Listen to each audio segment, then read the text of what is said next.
video is, nami-meet nyo po ba ang pangangailangan ni Mrs.?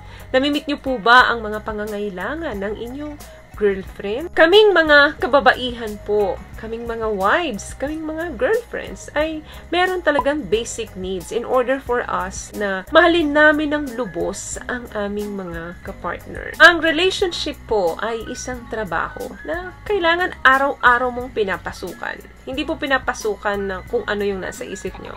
Ibig sabihin, kinakailangan na diligan ninyo para ito ay tumubo. Kinakailangan ninyong i-fertilize para ito ay magbunga ng maganda. One of the first commandments of marriage is maging selfless tayo. Selflessness means inuuna natin ang kaligayahan ng mga partner natin in order for us na maging happy rin tayo. Pag masaya ang taong minamahal natin, masaya rin tayo. Yan po ang totoong pagmamahal. Number 1 na basic needs ng isang babae ay ang affection or pagmamahal. Ito po yung nasa number 1 ng mga kababaihan. May kukumpara mo ito doon sa number 1 din ng mga kalalakihan, which is sexual fulfillment. Yan yung tipong kahit naglalakad kayo sa mall kasamang inyong mga misis, hawak-hawak nyo yung kanilang mga kamay. Or nakahawak ka sa kanyang shoulder. Loving touch means proud ka sa kanya. Hindi nyo man sinasabi, pero naipaparamdam nyo sa mga kilos at gawa nyo. Number 2, conversation. Women like to talk. Alam kong basic na ito o madalas na ninyong naririnig at nakikita talaga ninyo ito sa mga kapartner ninyo. Ang matibay na relasyon ay binubuo ng malalim at meaningful conversation. So, kapag sinabi ng mga asawa nyong, I want to talk to you, please, pagbigyan nyo. Kung kinakailangan, ipagpaliban nyo yung pagpapanood ninyo ng TV or i-turn off ninyo yung mga phone ninyo at yakapin lang ninyo yung mga asawa ninyo. Do it habang nagsasalita siya at nakikipag-usap sa inyo. Number 3, honesty and openness ay isa sa completely foundation ng isang strong relationship. May mga misis po, mga kababaihan na nakakaramdam ng insecurities sa kanilang relasyon or sa kanilang marriage. Sa panahon ngayon, masyado nang guarded ng mga passwords yung ating mga identity.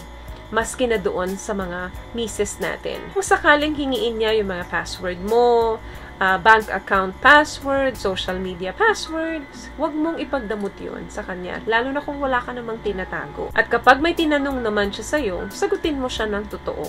This way is nagbibigay sa kanya ng secured relationship. What I love about this product, itong No More Dark Secret ng K-Skin, bukod sa may advanced whitening na siya na kung saan pwede niyang matulungan na pumuti yung mga singit-singit mo, moisturizing, meron siyang anti-irritation, antibacterial, maintain healthy pH level. Hindi lang pambabae, meron din po tayong pang-lalaki. Number 4, financial support. Yes, sa asawa mo bilang wife mo, kinakailangan niya ng financial support galing sa'yo. Kasi hodang may sariling kita ang asawa mo, mas malaki ang kita ng asawa mo sa'yo, kailangan maiparamdam mo pa rin na nandyan ka financially sa kanya. Evil nga ba ang money? No? It's necessary. The love of money is another issue. Ang financial support sa inyong mga wives ay hindi ibig sabihin ay siya ay greedy or materialistic. Meaning, ito ay isang nagpapahiwatig lamang na hindi na siya nag-iisa ngayon at may katuwang na siya sa buhay. Ganon din naman siya sa'yo. So, bigayan, vice versa lang. Masaya ang mga kababaihan kapag nakakatanggap sila ng financial support kahit na maliit lang doon sa partner nila. Financial support po ito hindi para sa mga anak, kundi para sa kanila. Para sa mga wife na nangangailangan din ng pag-aaruga financially magmula sa inyo. Hindi ibig sabihin na may kita na si babae, wala na kayong pakialam sa kanya, kahit na malaki yung kita niya, kinakailangan abot-abutan nyo pa rin yung mga asawa ninyo. Dahil sigurado ako, masaya sila dyan. Kung ano yung makakapagpasaya sa kanila, masaya rin po. Dapat kayo. Last one, family commitment. Kung tatanungin nyo ako, back in the days when I was on my teens or early 20s, gugustuhin ko sa isang lalaki. Tipong may sense of humor, sexy smile, a loving heart. Yan yung mga hinahanap ko sa isang mapapangasawa. Pero kapag nakita ko sa kanya kung papaano niya pinapahalagahan ang pamilya niya, mas lalong mapofall ang babae sa inyo. Lalo na kung papaano niya pinapahalagahan yung pamilya, yung marriage ninyo, yung mga anak ninyo.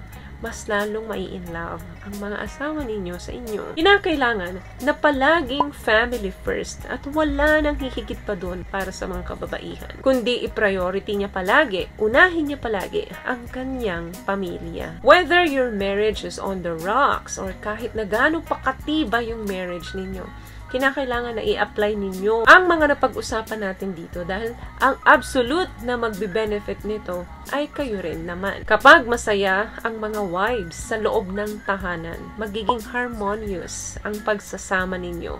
Magiging strong talaga yung marriage ninyo. Obviously, every woman is different.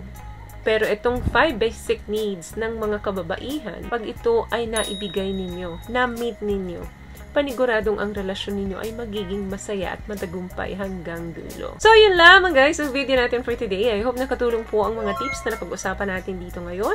At kung nagustuhan niyo po ang ating video, please give it a thumbs up, comment down below, and also share this video na rin po sa mga kaibigan na sa tingin niyong matutulungan ng video natin. Once again, palagi po kayong mag-iingat at palagi po kayong manalangin. Thank you guys for watching and see you on my next one. Always love yourself and be a blessing. Bye!